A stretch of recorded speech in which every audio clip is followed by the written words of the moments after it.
अस्सलाम वालेकुम नाज़रीन, मैं हूं Yahya Javed Pandey. Programme on the table पे पाक वतन टीवी के साथ आपकी खिदमत में हाजिर है। नाज़रीन, वैसे तो हम ज़्यादातर पॉलिटिकल चीज़ों पर, करंट अफेयर्स पर बात करते हैं। आज बड़ा अहम एक मौजू चल रहा है हीट वेव के हवाले से। पाकिस्तान के अंदर सुनने में ये आ रहा है, पिछले रमज़ान में भी, अभी जो रमज़ान गुजरा है, सिब्बी जो था वो दुनिया का गर्म तरीन शहर था। अमूमी तौर पर ये होता था कि सिब्बी पाकिस्तान का गर्म तरीन शहर कहलाया जाता था, लेकिन इस दफ़ा ये हुआ कि गर्मी की शिद्दत में इतना इजाफा हो चुका है कि पूरी दुनिया का गर्म तरीन शहर कहलाया गया। 44 डिग्री सेंटीग्रेड तक रिकॉर्ड किया गया। इसके ऊपर बात करेंगे, साथ ही साथ ये भी देखेंगे कि हम हीट वेव से कैसे बच सकते हैं।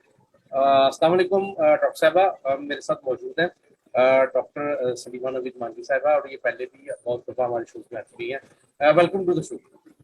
वालेकुम सलाम याया साहब, बड़ा अरसा हो गया आपसे मिले हुए। It's a pleasure meeting you again. Thank you. अच्छा डॉक्टर साहब, सबसे पहले ये बताइएगा कि क्या वजूहत आपको नजर आ रही हैं कि एकदम जो है वो मौसम के अंदर, अभी इस दफा तो ये हुआ कि दरमियाना मौसम नहीं आया, मतलब कि अगर सर्दियां खत्म हुई हैं तो साथ ही जो है वो गर्मी स्टार्ट होगी और इतनी शिद्दत गर्मी के अंदर आ गई है। बिल्कुल। अच्छा, मैं बात शुरू करूंगी। पहले तो लोगों के दरमियान ये अवेयरनेस नहीं है कि हीट वेव होती क्या है, किस तरह शुरू होती है। लोग बस ये समझते हैं कि बस गर्मी हो गई है, गर्मी हो गई है। होता ये कि ये नमी की वजह से होती है, और हाई जो टेम्परेचर होता है ना, वो आपकी फिजा के अंदर, एटमॉस्फेयर के अंदर आ जाता है, और वो क्या करता है कि वो फिर ग्राउंड पे रह जाता है, जमीनों पे रह जाता है। और जो भी हम समझ ले मुसाफिर चल रहे हैं, जो हमारे कोई भी एनिमल्स हैं, जो हमारी फसलें हैं, जो भी ग्राउंड में है, वो सब इफेक्टेड होते हैं, क्योंकि वो गर्माश जो होती है वो वहीं पे ग्राउंड पे रह जाती है, सेडिमेंट हो जाती है। अब आगे बात आपने की कि हीट वेव क्यों बढ़ गई है और कैसे क्या है।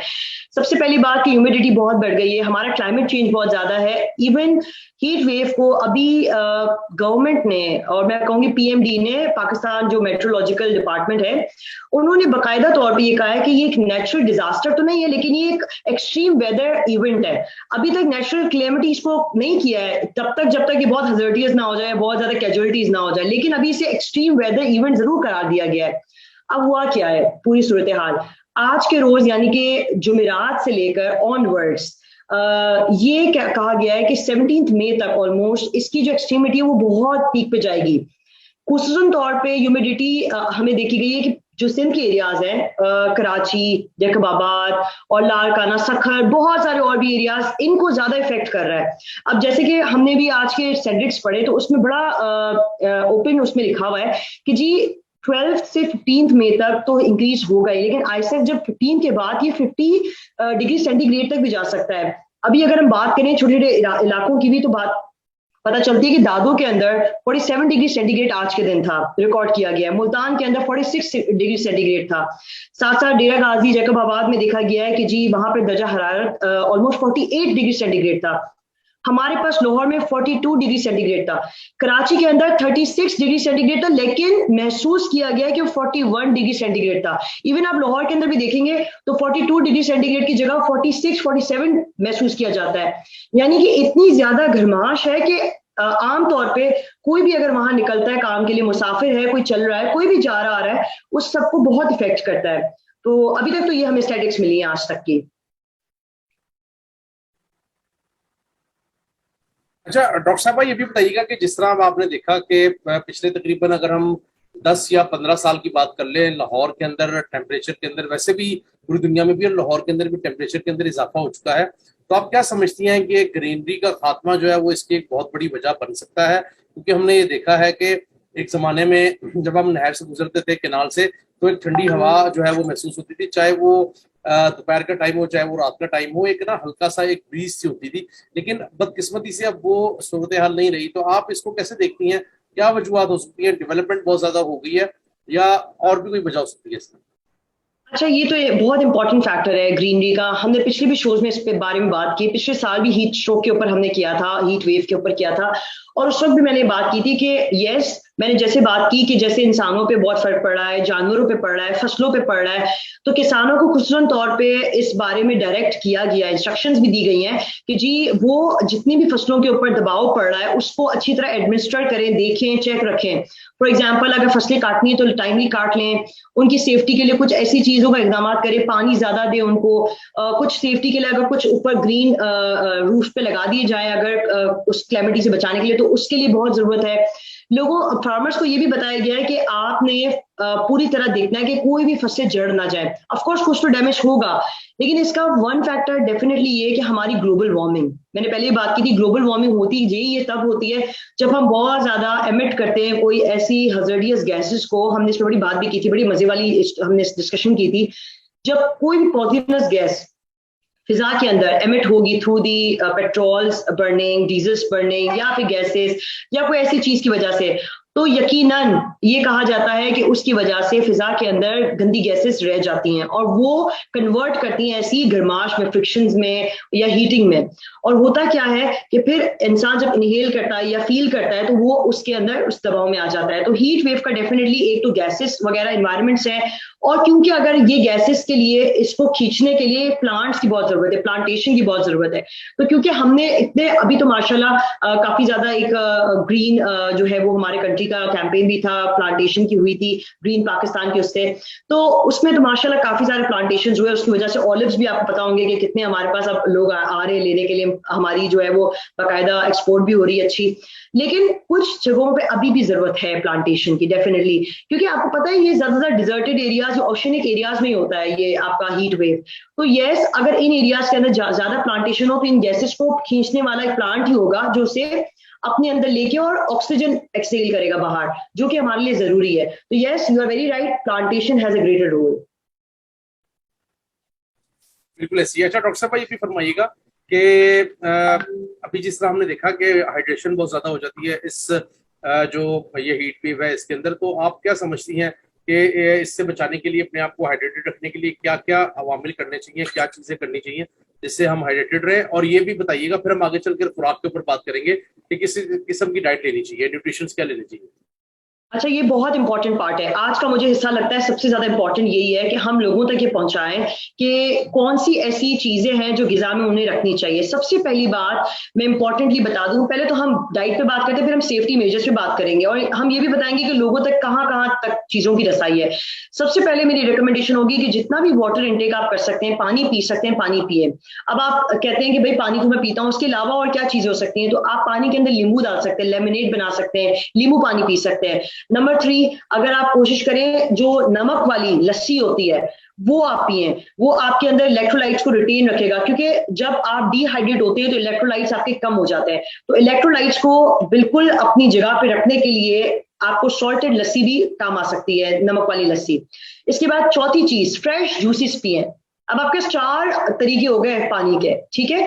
उसके बाद ऐसी गिजाएं लें जिसके अंदर बहुत ज्यादा वाटर हो। फॉर एग्जांपल मैं कहती हूँ वाटरमेलन बहुत अच्छा है, कक्यूम्बर बहुत अच्छा है, लेमन आप लें, हर चीज में, फूड में लेते जाएं अपने साथ। ये सारी गिजाएं जो है, दही का मैं कहती हूँ प्रोबायोटिक से बहुत ज्यादा अच्छा है, उसके अंदर पानी भी बहुत है और उसके अंदर इतने ज्यादा मिनरल्स हैं कि वो आपके सारे आयंस को मेंटेन रखते हैं। तो योगर्ट लें, दही लें। इसके बाद मैं और चीजें बताती जाऊंगी कि कौन सी चीजें आपने नहीं खानी। चाय का और कॉफी का आपने इस्तेमाल बिल्कुल नहीं करना। इसका रीजन ये है कि वो एक नेचुरल डायूरेटिक्स की तरह काम करता है। चाय कॉफी आपको यूरिनेशन करवाता है, पेशाब की ज्यादा इखराज को बढ़ाता है। अगर आप चाय और कॉफी पिएंगे तो वो सबसे ज्यादा आपका पानी को बाहर निकालेगा। इसका मतलब ये हुआ कि आप जो है वो डिहाइड्रेट होने के ज्यादा चांसेस होते हैं। तो ये कोशिश करें कि कैफीन और ये टी वगैरह आप कम ले लें। इसके अलावा आउटडोर जाने से, ये प्रिकॉशंस की भी साथ साथ बात कर लेते हैं हम, जितना भी आप कोशिश करें, जितना बाहर आप कम निकले बेहतर है। 12 से 3 तक का जो टाइम होता है वो पीक होता है बिल्कुल, मैं कहूंगी धूप का। तो उस दौरान हम कोशिश करते हैं, हम बताएं लोगों को कि जी उस दौरान आप ना निकले इररिलेवेंटली, ठीक है। और अगर आप निकलते हैं तो आपने कोशिश करनी है कैप या हेड पहननी है, ग्लासेस पहनने हैं, सन ग्लासेस। इसके अलावा कोशिश करना है कि कोई ऐसे नेक को कवर करने वाला कपड़ा लगा लें, सर पे टॉवल रख लें गीला, और कोशिश करें कि अपने साथ पानी की बोतल साथ रखें। और अगर ऐसा महसूस होता है कि बहुत पसीने में है तो हाथों पे, जिस्म पे थोड़ा थोड़ा पानी छिड़क लें। ये कोशिश करें कि अपने आप को हाइड्रेटेड रखें। इसके अलावा लूज क्लोथिंग पहने, ढीले कपड़े पहने, हल्के नरम वाले कपड़े पहने ताकि गर्मी ज्यादा ना हो, आप ज्यादा वार्म ना हो जाए। बहुत सारे कपड़ों से थर्मल जो है ना बहुत ज्यादा प्रोटेक्शन होती है। तो कोशिश करें नरम और सॉफ्ट होते हैं या मैं कहूंगी लूज होते हैं वो आप क्लोथिंग्स पहने। इसके अलावा हम रेकमेंड करते हैं कि जो लाइट वेट वाले कपड़े होते हैं जैसे लॉन, वो पहनना हम रेकमेंड करते हैं। ज्यादा वार्म या ज्यादा मोटे कपड़े ना पहने। एयर कंडीशन प्लेस में रहें, कोशिश करें कि इंडोर्स रहें। और साथ साथ अगर आप चूल्हे और अवन का काम कम से कम करें, करके फारिग हो जाए। ऐसा नहीं आप उधर ही कंसिस्टेंटली काम करने के बाद, खाना पकाने के बाद उसी कमरे के अंदर है, कोशिश करें खाना पकाने के बाद कमरे से बाहर आ जाए, फिर थोड़ी बहुत देर बाद अगर कोई काम है तो चले जाए, यानी ताकि आप बहुत ज्यादा वहां पे हीट में ना रहें। साथ साथ मैं ये बताती चलूं कि कुछ ऐसी चीजें जो लोग बहुत ज्यादा कंज्यूम कर रहे होते हैं ड्यूरिंग मैं कहूंगी गर्मी भी, जो कि एक्चुअली और गर्माश पैदा करती है। सबसे पहली चीज बहुत ज्यादा शुगरी आइटम्स, चीनी का इस्तेमाल, वो आपको गर्माश देता है बॉडी के अंदर, नेचुरल वो वार्मिंग होता है, हीटअप करता है आपके जिस्म को। और दूसरी चीज ऑयली फूड्स, ये दोनों चीजों को आपने अवॉइड करना है। कोई एक्टिविटी जैसे जो कि स्ट्रीनियस एक्सरसाइज है या वॉक है, कोशिश करें वो थोड़ी छांव में जाके करें, टाइम पे करें, 5 बजे के बाद या 4 बजे के बाद करें, ज्यादा 12 से 3 के दरमियान कोई एक्सरसाइज ना करें, और डायरेक्ट सन का जो एक्सपोजर है उससे अपने आप को बचाएं। तो अब तक के लिए तो ये बहुत ज्यादा जरूरी है। अगर लोड शेडिंग वाले एरियाज में कोई रह रहा है, और मैंने सुना है कि काफी लोग रह भी रहे होते हैं क्योंकि ज्यादा आजकल लोड शेडिंग हो भी रही है, तो उस दौरान ये रिकमेंडेशन होती है कि आप या तो हैंड फैन से अपना इस्तेमाल करें, या टॉवल रखें सर पे गीला करते हुए, या ग्लास ऑफ वाटर बार बार पिए। तो ये रिकमेंडेशंस हैं जो हमें देनी होंगी साथ साथ लोगों को। आप कोशिश कर सकते हैं कि अगर ज्यादा से ज्यादा आप पीच वगैरह ले लें, जो जूसी फ्रूट्स है, सिट्रस फ्रूट्स की हम बात करेंगे, जो विटामिन सी कंपोजिंग फ्रूट्स होते हैं। ये लेमन भी विटामिन सी है, पीच भी विटामिन सी है, इस तरह के फ्रूट्स होते हैं। वाटरमेलन आजकल बहुत है, वाटरमेलन ज्यादा से ज्यादा आप लें क्योंकि उसके अंदर पानी का अखराज बहुत ज्यादा, पानी बहुत ज्यादा होता है, कंपोजिशन की 98% है। तो ये सारे फ्रूट्स आप लेते रहें, अपने वर्क प्लेस पे भी आप ले जाएं, जहां सफर करते हैं तो भी ले जाएं, ताकि आप पानी तो पी रहे हो लेकिन आपके पास इस तरह की चीजें आपकी बॉडी के अंदर रिटेन रहें। और मैंने आपको बताया कि नमक का एक बहुत बड़ा रोल है। नमक जो है आपकी बॉडी के अंदर रिटेन रहता है, तो इलेक्ट्रोलाइट्स आपके मेंटेन रहते हैं। तो ये जो कोशिश करें कि आप थोड़ा बहुत जो है वो लेमनेड के साथ या लस्सी के साथ नमक थोड़ा डाल दिया करें, ताकि उसकी पूरी जो इलेक्ट्रोलाइट्स कंपोनेंट है वो आपकी बॉडी में मेंटेन रहे। डॉक्टर साहब ये भी बता दीजिएगा कि कोई हेल्थ एडवाइजरी ने अगर कोई इकदाम उठाए हैं, क्योंकि आपको पता है कि सिंध के अंदर बहुत जो है वो गंभीर सूरत हाल है। हर साल ही वैसे तो होता है, एक दफा 2014 में भी वहां पे जो है वो काफी बात हो गई थी इसी वजह से। तो आप क्या समझती हैं कि किस किस्म के जो है वो उन्होंने इकदाम उठाए हैं, और क्या वो मौसर इकदाम है? अच्छा, मुझे बहुत ये खुशी हुई है ये देख के, न्यूज में भी बड़ा आ रहा है, और काफी ज्यादा मैं भी जगहों में पढ़ रही थी कि जो एडवाइजरी हेल्थ फैसिलिटीज की सिर्फ सिंध के अंदर अभी तक उन्होंने सबसे पहले जो है ना स्टेप उठाया है, क्योंकि आप देख सकते हैं कि ह्यूमिडिटी जो सिंध के अंदर में सबसे ज्यादा है। तो उन्होंने सबसे पहली चीज तो ये की है कि उन्होंने कंट्रोल रूम बना दिया है, नंबर 1 चीज, जो कि प्रोविजनल लेवल पे वो देख रहे हैं कि भाई कौन से ऐसे इलाके हैं जहाँ पे बहुत हीट वेव जो है वो एक्सीड हो चुकी है या हीट स्ट्रोक होने के चांसेस हैं। उन्होंने बड़ा एक स्पेशल वार्ड तैयार किया है, जो कि बड़ी अच्छी चीज है। मैं कहूंगी ये बड़ी अप्रिसिएशन वाली चीज है कि उन्होंने बड़ा इमीडिएट इफेक्ट उठाया इस पे। उन्होंने हीट स्ट्रोक का एक वार्ड तैयार किया है, जिसे उन्होंने इमरजेंसी वार्ड जो है करार दिया है, ताकि जितने ऐसे केसेस आते हैं वो वहां पे शिफ्ट हो जाएं। वहां पे प्रॉपर एयर कंडीशनिंग है, बैकअप में इलेक्ट्रिसिटी सप्लाई है, वाटर का प्रॉपर वहां पे जो है वो सेटअप है। और साथ साथ उन्होंने ये चीज भी की है कि जितने भी हेल्थ पैरामेडिकल स्टाफ वहां पे हैं, उनकी वहां पे उस वक्त उस दौरानिए में जब हीट वेव या हीट स्ट्रोक का चांस है, उस दौराने में उनकी लीव डे ऑफ मना कर दिए गए हैं, ताकि वो पूरी तरह हाजिर हो ड्यूटी देने के लिए कोई भी इमरजेंसी केसेस के लिए। इसके अलावा उन्होंने जितने भी हेल्थ केयर के स्टाफ हैं वहां पे, जितने अफेक्टेड हैं एरियाज, उनको वहाँ हेल्थ केयर स्टाफ को शिफ्टिंग भी की है, बाकायदा उनकी रोटेशंस भी लगाई हैं। तो यानी कि सिंध ने बड़े अच्छे तरीके से जो है उन एरियाज को कवर किया जहाँ पे उनकी हेल्प रिक्वायर्ड है।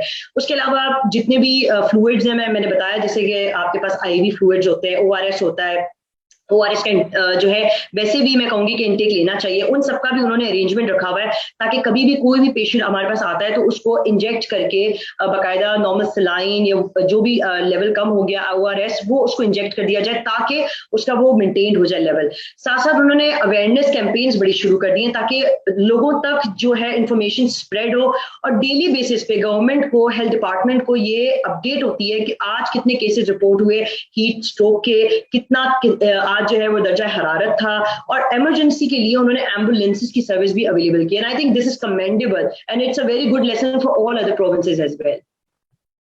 बिल्कुल दुरुस्त है। अच्छा, लास्टली बस ये बता दीजिएगा कि लोग अमूमी तौर पर ये करते हैं कि ठंडे कमरों से उठ के जो है वो एकदम बाहर निकलते हैं, बाहर निकलकर जो है वो उनको किसी भी किस्म का जो है वो अटैक हो जाता है, चाहे वो आपको पता है कि बेहोशी की भी, नींद बेहोशी की भी हालत हो जाती है। तो इस चीज को कैसे अवॉइड किया जाए कि ठंडे कमरों से निकलकर एकदम जो है वो बाहर ना निकला जाए या गर्म जगह पर ना आया जाए? ये बहुत इंपॉर्टेंट बात की आपने आया साहब, ये जरूरी है। आई थिंक ये जब हमारा टेम्परेचर बॉडी का चेंज होता है ना, तो इफेक्ट हमें बहुत जल्दी पड़ता है, वेरी राइटली सेड। अक्सर मर्तबा जब मैंने बात की पहले आपसे कि जब लाइट चली जाती है, गर्मी होती है, तो हम कह रहे होते हैं पेशेंट्स को बहुत ज्यादा कि आप स्प्रे करें पानी का। वो इसलिए कहते हैं क्योंकि जाहिर है वो आपकी बॉडी टेम्परेचर अब शिफ्ट होने वाली है, तो आप उसमें मेंटेन करने के लिए स्लो स्टेडीली अपनी बॉडी को उस लेवल पे लेकर आए ताकि वो बिल्कुल उसको एक अचानक से झटका ना पड़े। तो इसी तरह ये बहुत बड़ा लेसन है कि अगर आप सर्दी में से गर्मी की तरफ जा रहे हैं, तो आप कोशिश करें कि आप पहले अपने एसी को थोड़ा लोअर कर दें, 5 मिनट ठहरे, ताकि आपकी बॉडी टेम्परेचर आपकी आउटसाइड टेम्परेचर से मेंटेन हो जाए, और फिर बाहर निकले।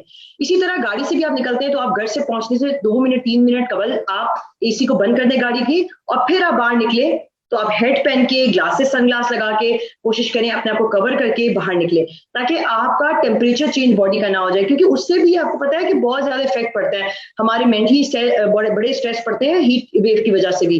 तो टेम्परेचर चेंज और या टेम्परेचर क्राइसिस कहते हैं इसे, वो बड़ा इफेक्टिव होता है डेफिनेटली। बिल्कुल ऐसी, बहुत बहुत शुक्रिया डॉक्टर साहब। बस लास्टली ये बता दीजिएगा कोई आप पैगाम देना चाहें इसी हवाले से, खास नौयत का, तो वो भी दे दीजिएगा। मैं आखिर में ये पैगाम दूंगी कि देखिए स्कूल्स अभी चल रही हैं बच्चों की, हमारे लिए बहुत इंपॉर्टेंट है कि हम बच्चों को खुसूसन तौर पे कवर रखें और बच्चों को हाइड्रेटेड रखें। कोशिश करें कि उनके टीचर्स के साथ आप कनेक्टेड रहें एज पेरेंट्स, और ताकि उनसे बात कर सकें कि वो पूरी तरह पानी पी रहे कि नहीं। आप जब उन्हें छोड़ें, पानी उनको पिला के भेजें। उनके खाने में, उनके लंच बॉक्सेस में ऐसी, मैंने जैसे बात की कक्यूम्बर, वाटरमेलन, ये चीजों को जरूर डालें। पानी के अंदर कुछ ऐसे जूसेस दें, फ्रेश जूसेस बना के दें बच्चों को, ताकि वो जो भी खा रहे हो वो हाइड्रेटेड रहें। क्योंकि बच्चों को तो जाहिर सी बात है पेरेंट्स नहीं करना है, तो ये एक मैसेज था कि जो अपने आप को, बड़ों को तो प्रोटेक्ट रखना ही है, ओल्ड एज को तो प्रोटेक्ट रखना, लेकिन बच्चों के लिए भी ये बहुत जरूरी है। Thank you. बहुत बहुत शुक्रिया डॉक्टर साहब का, आपका, आपने अपना कीमती वक्त दिया। नाज़रीन, गुफ्तगू आपने सुनी है। बस यही है कि अपनी सेहत का ख्याल रखें, क्योंकि जान है तो जहान है, जान है तो जान है। और इसी नोट के ऊपर मैं शो अपना खत्म करूंगा कि गर्मी तो हर साल पड़ती है, लेकिन इस दफा ये है कि जिस किस्म की हीट वेव है उसके अंदर बहुत इजाफा हुआ है।